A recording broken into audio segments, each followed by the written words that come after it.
Hi, welcome to the Literature Lounge, which is literally and totally dedicated to authors who write books that make great films and conversation starters. So let's just talk books. Hi, in today's episode, we have with us Alpana Killawala. She's a seasoned communications professional known for a pivotal role in shaping the communication strategy, hold your guns now, of the Reserve Bank of India, RBI.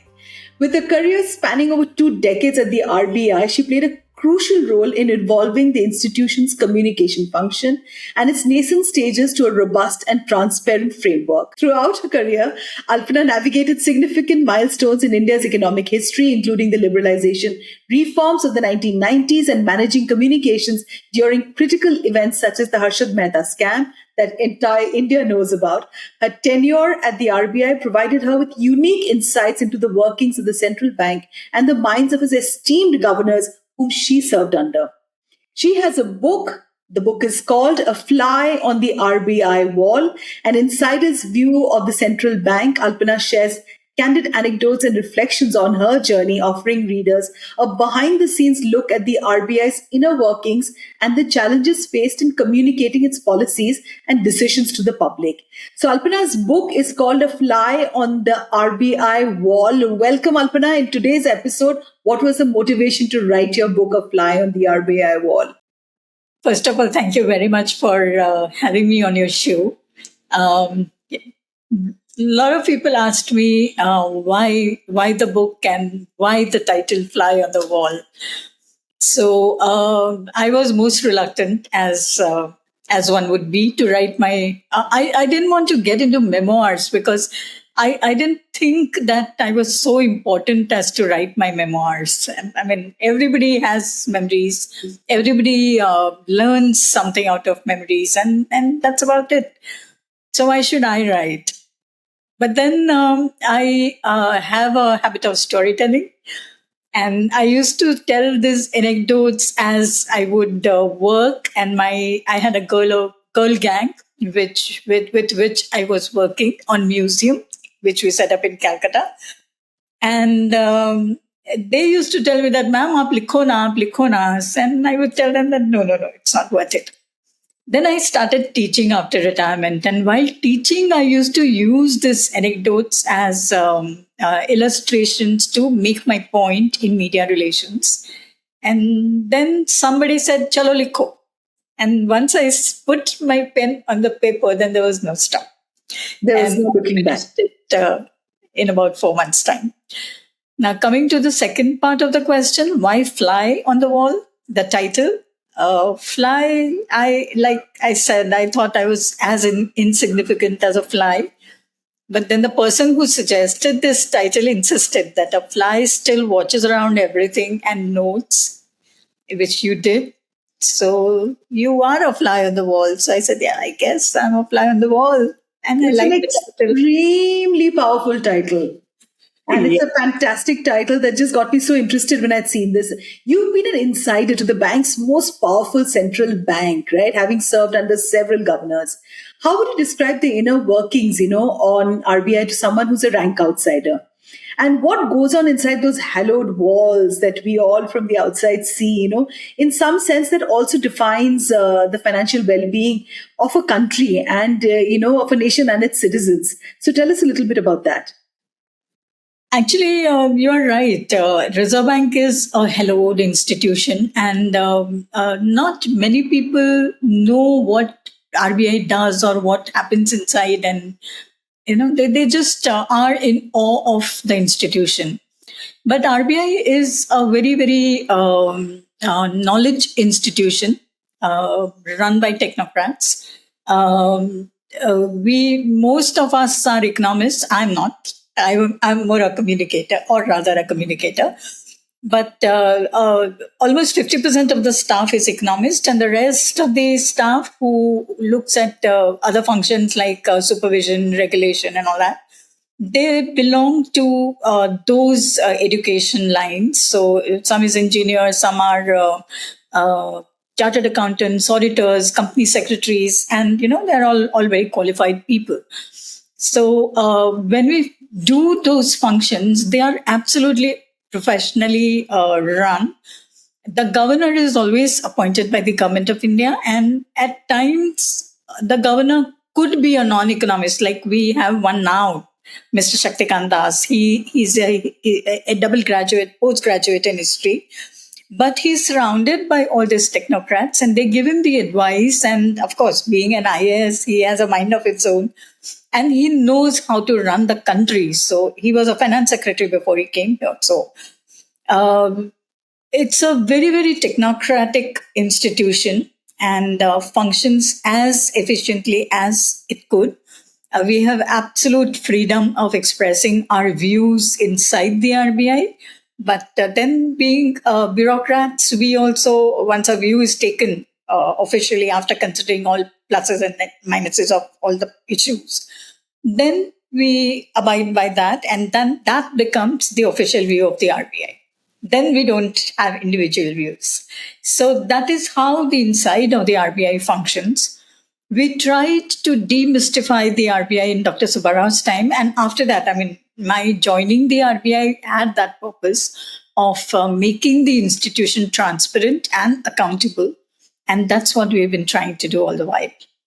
That sounds like a humongous task of making the RBI transparent, which to most of us just seem like, as I use the word, hallowed wall. So from your vantage view, what has been the evolution journey of RBI and how has it shaped the India that we currently live in? That's a huge question to answer. So what I'll do is I will restrict myself only to the period that I worked in the RBI. So that was 1992 onwards. I was indeed very fortunate to be working in those years, because that's the time when the central banks, the world around, thought of breaking their mysterious ways of functioning and opening up, bringing in transparency and bringing in accountability. We also undertook this, what that period is called as economic reforms. We started, and that also brought upon ourselves that we also become transparent and accountable to people of the India. And so that's how I joined the RBI. I mean, that was my objective, or RBI's objective, to recruit me, a professional. The evolution of RBI, I would say that each crisis that I faced in the last, in my entire career span of 25, 26 years, each crisis made us reform the institution. And in between those crises also, we kept on reforming ourselves and evolving ourselves to keep in step with the evolving times. So the whole computerization, Harshad Mehta scam, for example, brought in computerization and made the entire government securities market electronic. Similarly, as recent as now, the pandemic brought along, we were working on UPI, all right, which is an electronic way of payment to be made. But the pandemic expedited the whole process to no extent. And the huge spread of UPI that you see today, thanks to pandemic and the technological evolution. So these are the two extremes that I kind of look at, two big milestones. And in between, the whole institution evolved. And today we are much agile, much... a lot of young people within just like our country is very young. The RBI is also very young now. And people in their 40s or mid 40s are heading the departments, and they are absolutely electronically savvy. Just taking a quote from your book, you've said the top management of RBI is appointed and not elected. So I would like you to explain to us, what do you mean by this? And, what is this balance between independence and accountability in its decision-making process? So tell us a little bit about that. Okay. You have one institution called the Government of India and the other institution called the Reserve Bank of India. Now, government is entirely elected. It's the executive arm of the parliament, as we call it, the democracy. Now the entire system being elected, and it's the government which appoints the governor and the deputy governors of the RBI, which we call the top management of the RBI, who make the decision finally. Although the lower down officials do support and do argue out the cases, and they provide the knowledge base for making those decisions, you cannot entirely say that the top management is, they don't know anything or something. They are equally knowledgeable. They know how to balance the system, the financial system as such, with the government of India and the banks on the other side, or the population or the economy on the other side. What happens is when the government appoints the top management, the top management is answerable to the government. It is answerable to the parliament through the Ministry of Finance, not directly. Like in the US, you have a system where the chairman of the Federal Reserve directly goes and gives evidence to the what is known as the parliament there, the Senate. Whereas here, we don't appear in front of parliament. No RBI official appears in front of parliament. They go through the Ministry of Finance, and the minister replies to the questions in the parliament on behalf of RBI, and those answers are provided by the RBI. So that's the difference being appointed and being selected. And independence also you mentioned. So Dr. Reddy has this famous joke about, he always said that we are as independent as the government wants us to be. But that was a joke indeed. I would give another governance example to prove how it was, how RBI is an independent body. Dr. Subbarao was a finance secretary just before he was appointed the governor of RBI. And the moment he landed in the RBI, at the end of his tenure, 5 or 6 years, he was the governor. And at the end of it, when we were conducting the exit interviews of Dr. Subbarao, in one of the interviews, a journalist asked him a question. And he said, between the finance ministry, because in finance, as finance secretary, he was appearing to be, meaning the media was writing stories which indicated that he is dictating to the RBI, or he is forcing RBI to do things. When he became the RBI governor, and at the end of his tenure, media made him almost fight with the finance ministry. You would remember the Chidambaram's statement of Akla Chalore and all that. So those kind of rifts, but which actually did not exist. Two institutions have two different objectives, and in the public platform, they argue it out, they sort out their differences privately, and then the decisions are taken, which are consensus decisions most of the time, almost all the time. So the journalist asked him as to when did he change his view. He said on the flight from Delhi to Mumbai. So that kind of represents the independence of RBI. Two views do happen, but those differences are sorted out and most amicably between the finance ministry and the RBI.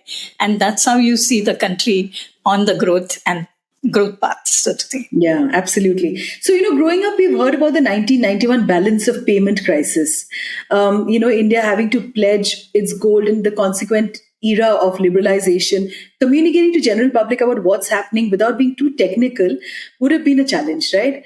So can you just share your insights from that period of time and, the next few years that went by from that time to, to explaining to a common man what it meant? Actually, by the time I joined, the balance of payment crisis was nearly over because the gold had gone outside and we had received some foreign exchange. And economic reforms, once they started, then we thought that the foreign exchange started coming in, and the resource crunch that we were facing, because of which the balance of payments crisis occurred, that had receded.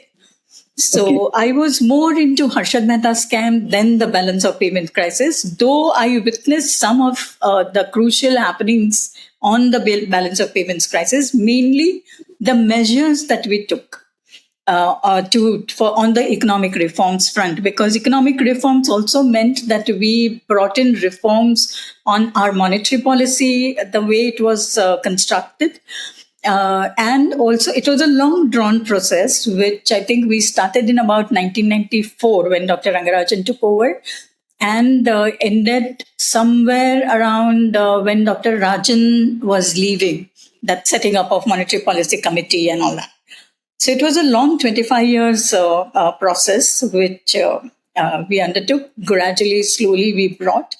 And as we were opening up, we were communicating all the time. And there were various ways. Just to give you one illustration, we took media support, and it was my kind of responsibility to find out a couple of journalists to whom we could explain what we are doing, because market was opening up and foreign exchange reforms were happening. So a lot of things were happening which were advantageous for the public outside, businesses outside. But it was necessary to explain it to them that as to what we are doing, what's the purpose of those notifications that we were issuing, almost one every day. So we took into confidence a few journalists to whom we would invite, and we would explain what we are doing, why we were doing. They would ask us questions, and we would give them open, transparent answers, and they would go back and write in their own words as to what was happening. And this process continued till the end, till I left the RBI, and even now, for that matter, because I know that journalists are being called for private meetings with the RBI. They are explained all the details as openly as one could, and then they go back and write without, of course, quoting, because our objective is more to explain rather than be seen in the newspapers or news media. To come back to you with the Harshad Mehta scam, I'm just very, very interested in knowing about this, and I'm sure so many of our listeners, we all grew up with that entire scam that had happened, right? And there's also a web series that's been done.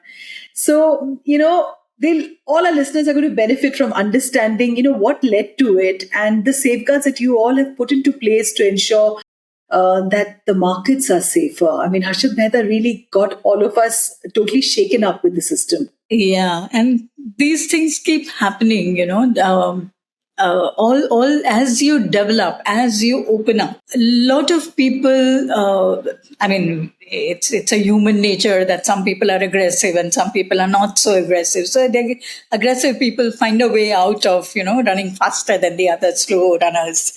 So Harshad Mehta was one of them, fast runner. You really want me to explain what happened in Harshad Mehta's scam?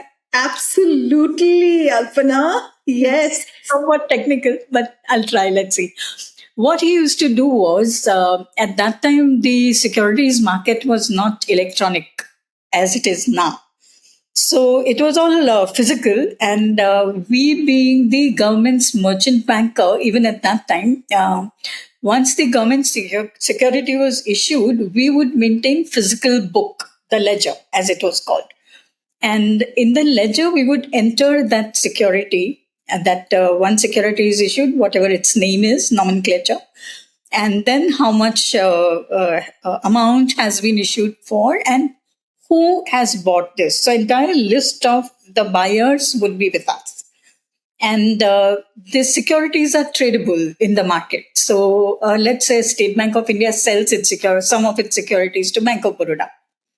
So then they would have to come to us with the security, both the buyer and the seller.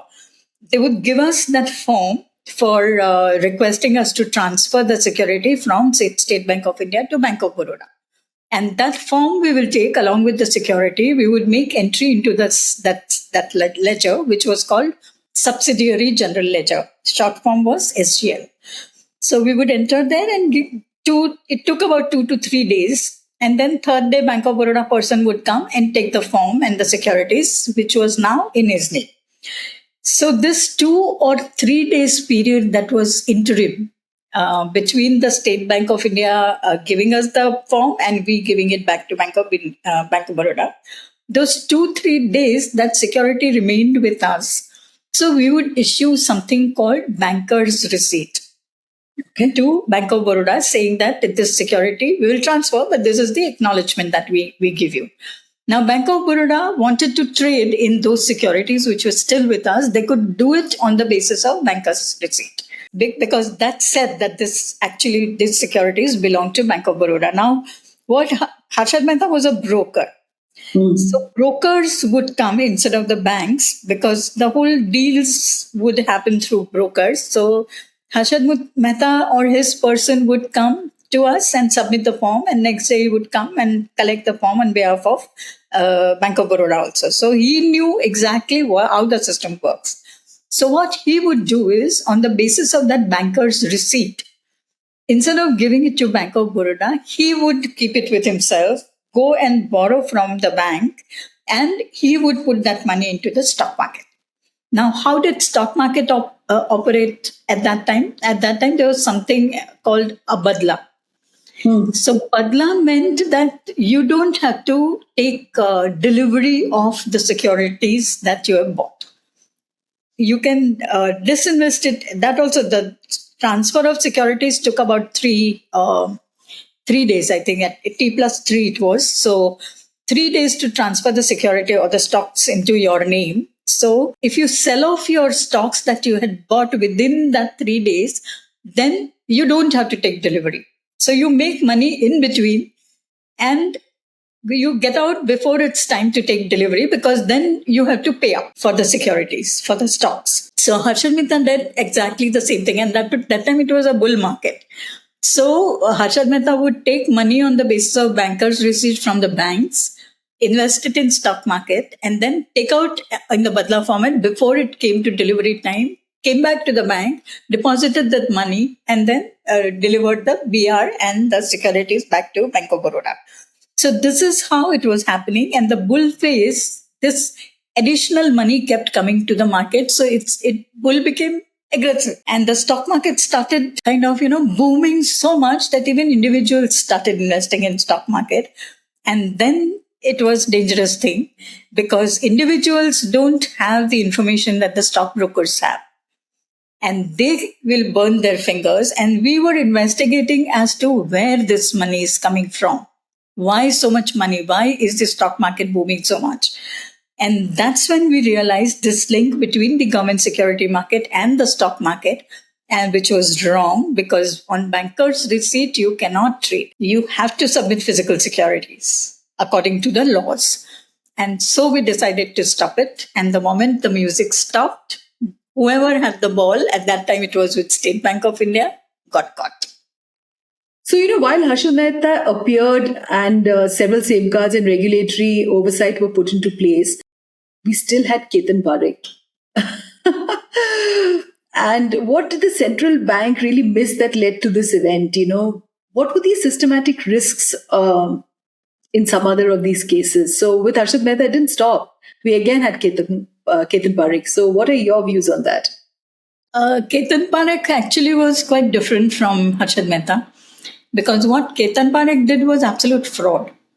Harshad Mehta initially started on the basis of banker's receipt. The greed overtook, and then it started becoming without. He submitted the banker's receipt, which were not backed by government securities or which were not backed by public sector. So that's when the hole started becoming bigger and bigger.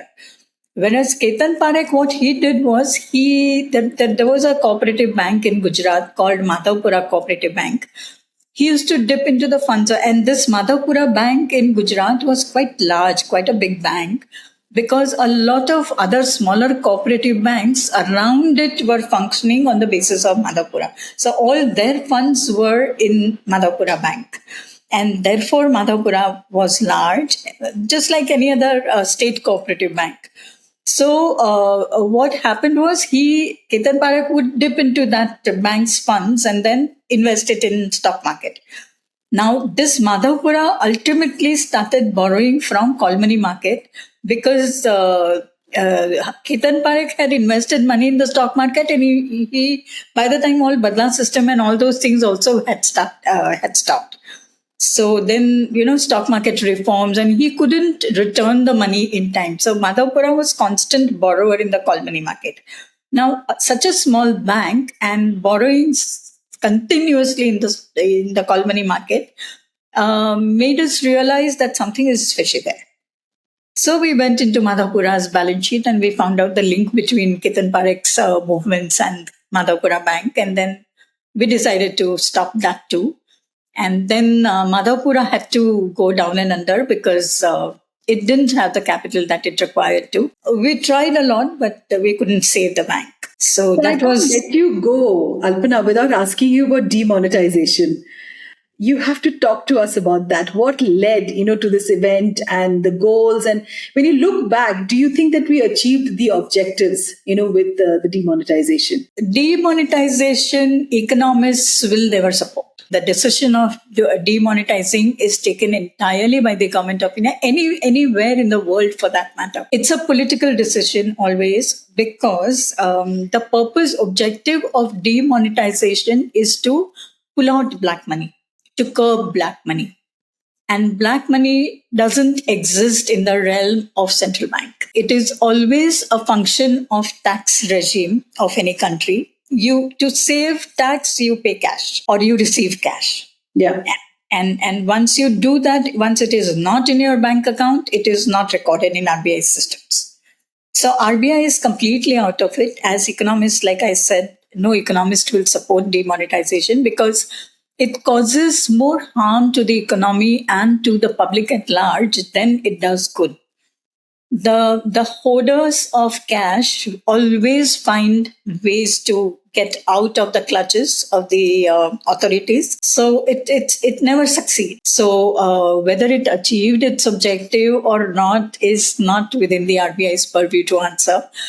We as good soldiers, because the banks are run by the RBI and the RBI is ultimately the issuer and receiver and destroyer of the currency notes, we played that role as a good soldier, as the government wanted us to do. So we were soldiers at that time rather than captains. So how would you see RBI stands today with respect, to its global peers, and how do they balance domestic economic policies versus the pressure originating from global financial trends?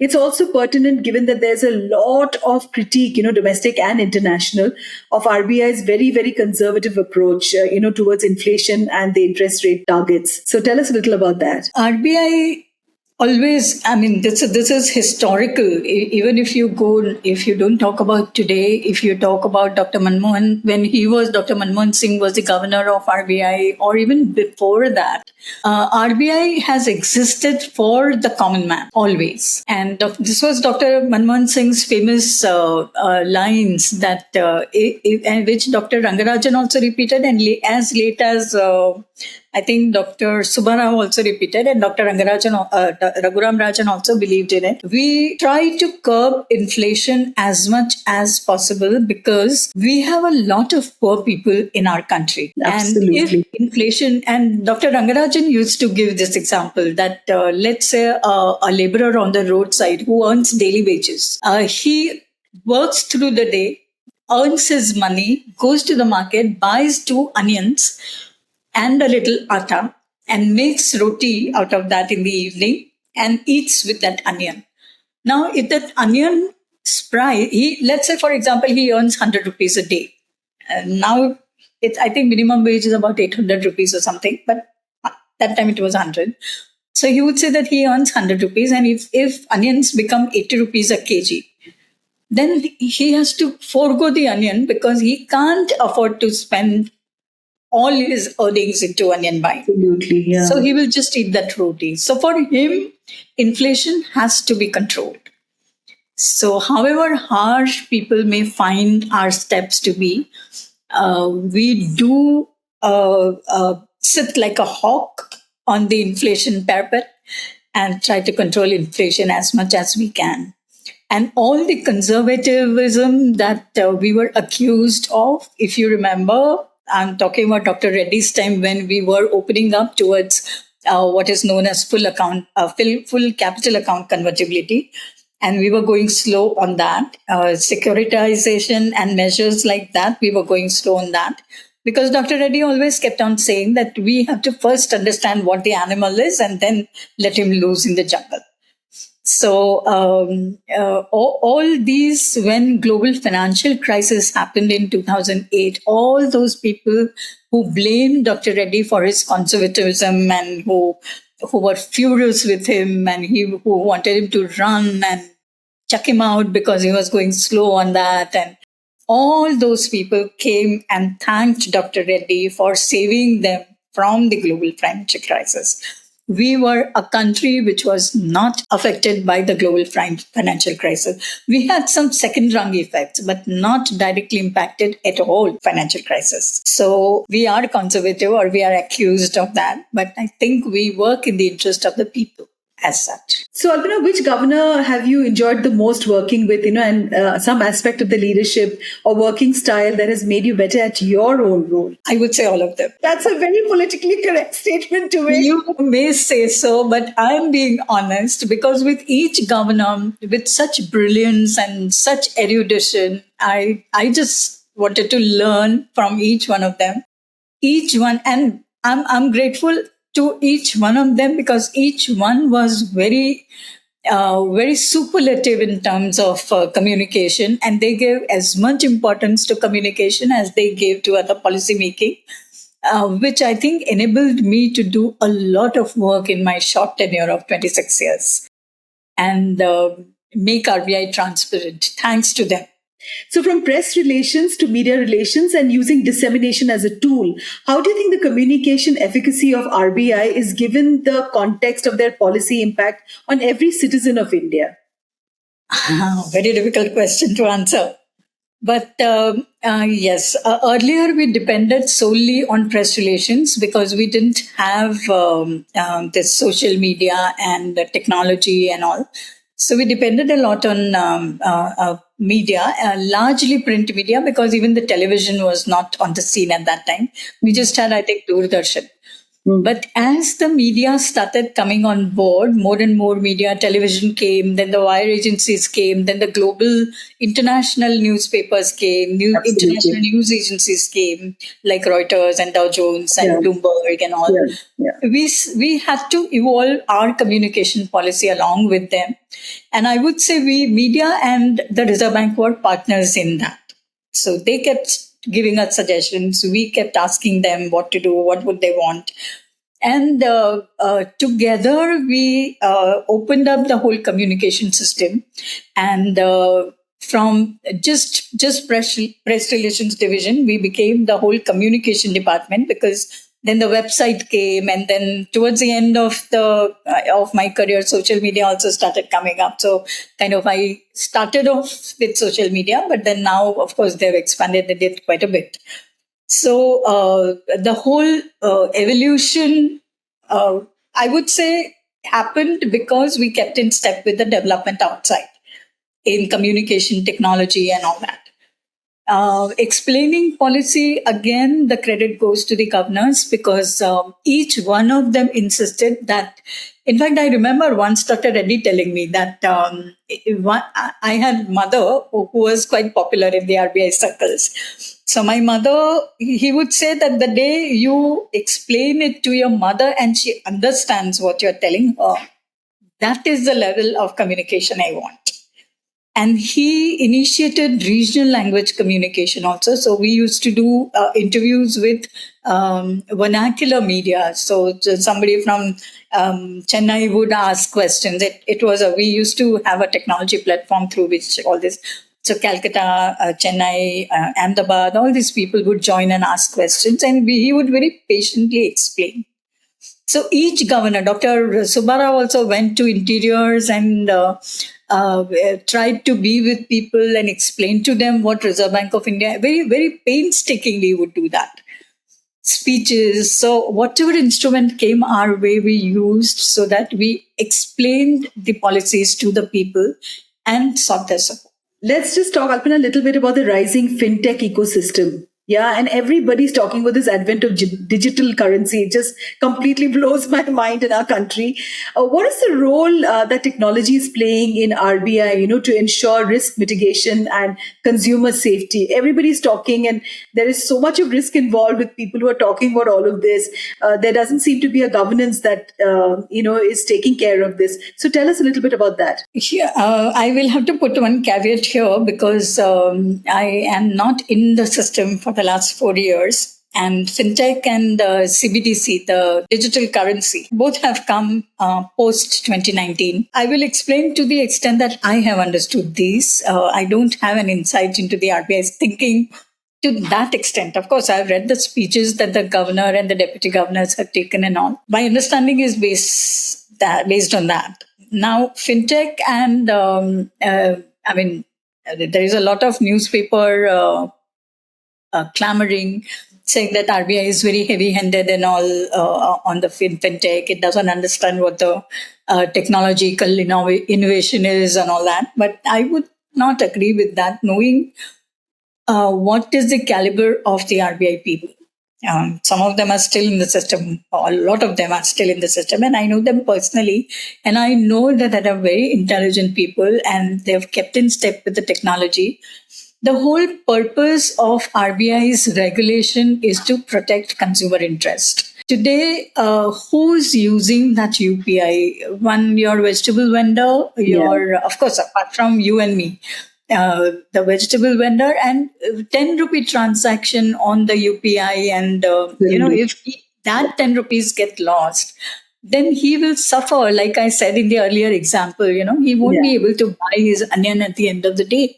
Absolutely. And protection of that person is our responsibility. And so even if they feel that the regulations are high-handed, we stand by those regulations and we try to explain it to people as to what we are doing. So fintech, being such intelligent people and such innovative people, they should use their innovation to abide by regulation also. You can't function in a system without following the rules and regulations of that system. It's as simple as that. You want to stay in a country, you have to follow you want to drive on the roads of one country, you have to follow the regulations and the traffic lights. So you can't crib about that. Are there any specific efforts that you witnessed or advocated towards increasing diversity and inclusiveness, across levels, including the leadership at RBI? If you look at the RBI today, I would agree that they are all men and no women. But there was a time in RBI when I think 2 out of 4 deputy governors were ladies, were women. At the executive director level, we had 7 at that time, out of which 3 were women.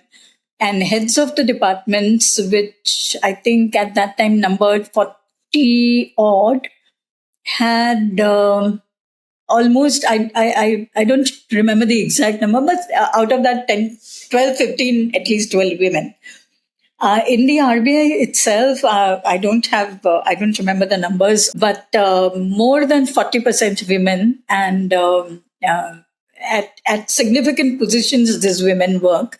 So diversity enough, good, and absolutely no glass ceiling in RBI, because whoever is capable, it's all promotions are based on merit, based on seniority. So whoever comes up in the line and whoever is meritorious gets the position. It's as simple as that. But yes, if you look at today's top management, we don't have women, but I'm sure they must be in the queue. What would be your advice, both professional and ethical, to budding bankers aspiring to work in this high stakes, high pressure environment? Because my son also is a banker, and I'd love to hear from you. What is it that you would give as advice? Because as a mother, he doesn't listen to me, and I find his lifestyle so, working hard, working late, and of course they enjoy this because that's why they choose this career. But tell me your words on this. I was one among them, hardworking, and I think there were days, especially in the policy times, when we had to work round the clock, 24/7. I have been in the office for 48 hours at a stretch. So I am nobody to give them the advice. But now that I am retired, I can say, and when I look back, I realized what I had lost, because health-wise, family-wise, relationship, bonding with your family, bonding with your friends, I lost out on all those things.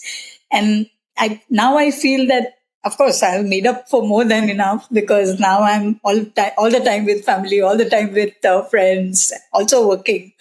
But now I balance it. And now I realize that it's easy to balance if you want to. And those things are equally important to keep yourself alive, to keep yourself agile and in a better form, mentally and physically. It's very, very essential to keep the balance. So the advice will be to keep, please, the balance. Okay, I just hope all young bankers are listening to this to keep the balance, and which is really a tough, ship to sail.